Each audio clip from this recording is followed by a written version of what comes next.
locked in. To be denied from the side of KT. So Oh, Alistair just wow, locked in, so a bit more engaged for the Vladimir to potentially have backline access. Alistair and the Sejuani for a Vladimir to potentially roll over. A lot of damage from the side of Kingzone. KT have a pretty balanced draft so far. They've telegraphed where their champs are going. Now they're just looking for a bot lane. The Jinx is going to be hovered. Just do it. I said Jinx and the Galio is a wonderful duo. Will they pull it off here? Hyper carry with the Galio makes a lot of sense. Hyper carry is what I mentioned. The Twitch is an old favorite for Deft. Even more famous than his old Jinx, as we're just playing with fans' hearts with every one of these hovers. I actually sort of stopped breathing, you know, while the Jinx is being hovered. The Kog'Maw would be the most reliable. Yep.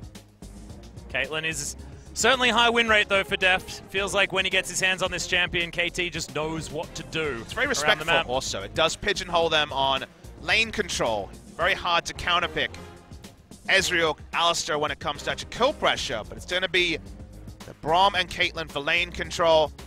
Looking for an answer into the Galio. Looks like it will be, in fact, a Vladimir top to try to burst through the gangplank. So a lot of attention expected on the top side for Kingzone. And Taliyah is going to be clearing waves and having a follow-up global as well. KT have so many options when they rotate around the map. Caitlyn, Braum will be pushing in bot side, and a Camille can ride in with a Galio ultimate and a cannon barrage. So surviving that sort of onslaught is so difficult for the side of KT. But while all that is being set up, Kingzone just want to bust through the gangplank, and hey, if he's ulting from the fountain, denied from CS, they'll be happy with that. Yeah. Very interesting drafts here. Mid lane control also will be, on the paper, very comfortable for the Galio, but you can also pressure the Galio early. And Galios these days have to itemize into more damage rather than pure magic resist. A lot of headaches here. Very interesting drafts between these. Made up on the bot side. Begin the bot side, a bit of clearance here by BDD, who will be kept in mid lane. Well, Bond Justice punches over. Good knock up onto BDD now as score. He's going to get in, doesn't get the stun, actually gets it onto Peanut. Takes a little bit too long though, and first blood goes down to BDD. Fight's actually breaking off everywhere as there's Unbreakable Will. It's a double in the mid lane. What a botched gank to come out of KT. Deft trying to answer back. The flash! Oh! Does have the stopwatch, but no! Gorilla survives!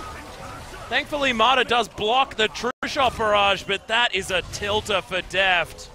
There's no other way to say it. Gorilla was a master baiter, and that particular bait, he is so good at Taliyah.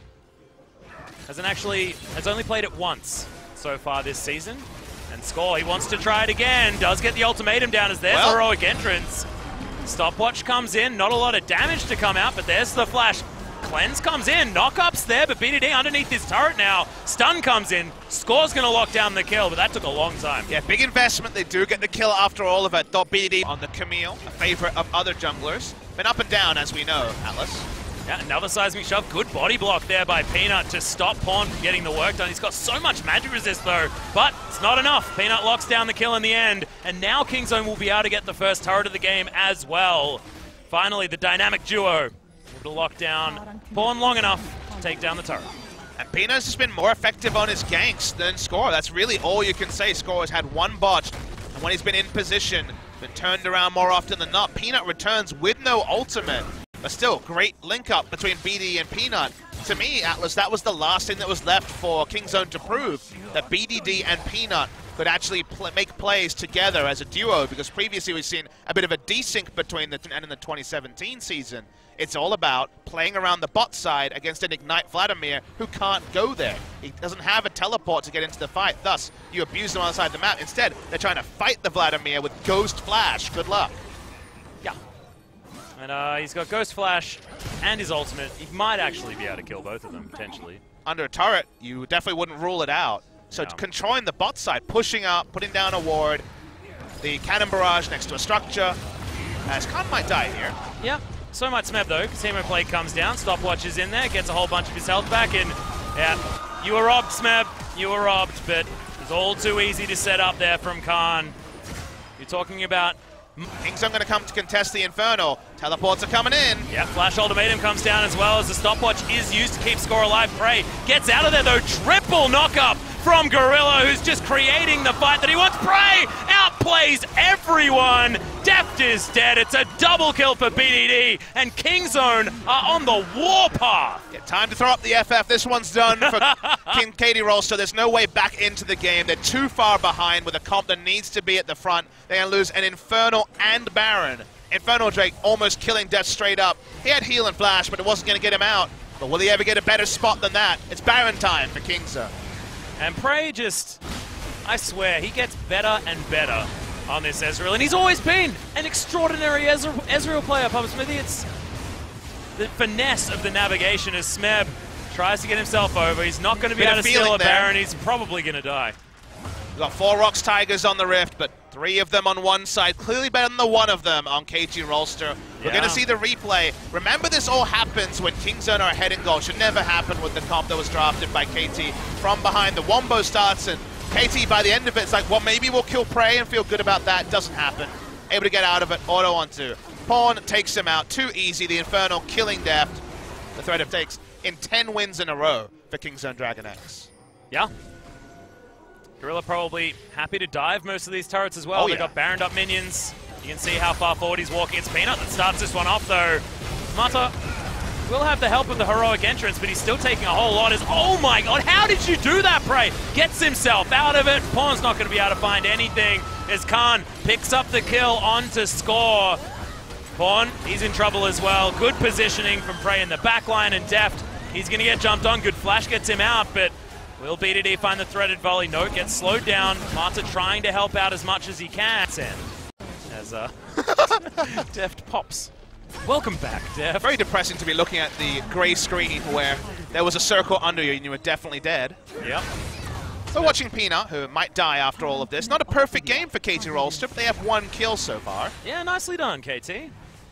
Themselves out of the way of that one. I feel like Kingzone probably could have just killed some extra turrets there, but I guess it's 25 minutes into the game, and they want to go back and spend some of that massive amounts of money. 12,000 gold, the lead. Sonya's Hourglass picked up by BDD. Blade of the Ruin King, I believe, will be done. There it is for Prey. Might even be able to get a Last Whisper if he wants it. Not entirely sure, but let's have a look at this fight again. I mean, diving anyone was strategy, which against Galio is usually an auto loss, but they just disengage from the start. Prey gets over the wall, because of course he does. Still had his flash up. They can re-engage. Gorilla's still tanking the turret, being a bro. From there, there's just such a sheer item advantage and 2 Infernals that just feels unfair. It's so easy for Kingzone to clear this all up. The pause happened just before the circle emerged. We paused right about. Let's wait for it now, and Deft was dead. Come on, man. But that's going to be the whole base destroyed. They can't even kill creeps. This is so sad. Smeb on the wrong side of the wall. Or is it the right side of the wall? I don't know. Side, the right side. Sounds like the right side, actually. I take it all back.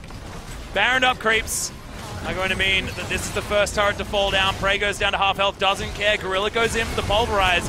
Decent little stopwatch to make sure that Mata doesn't take too much damage as Prey goes into his stopwatch as well. Of course, he had that the whole time. Pawn picks up 1 as Smeb. He's going aggressive. 1v3. Yep, Khan's going to be able to grab a whole bunch of these kills. That Tides of Blood did a bajillion damage, I'd say, approximately.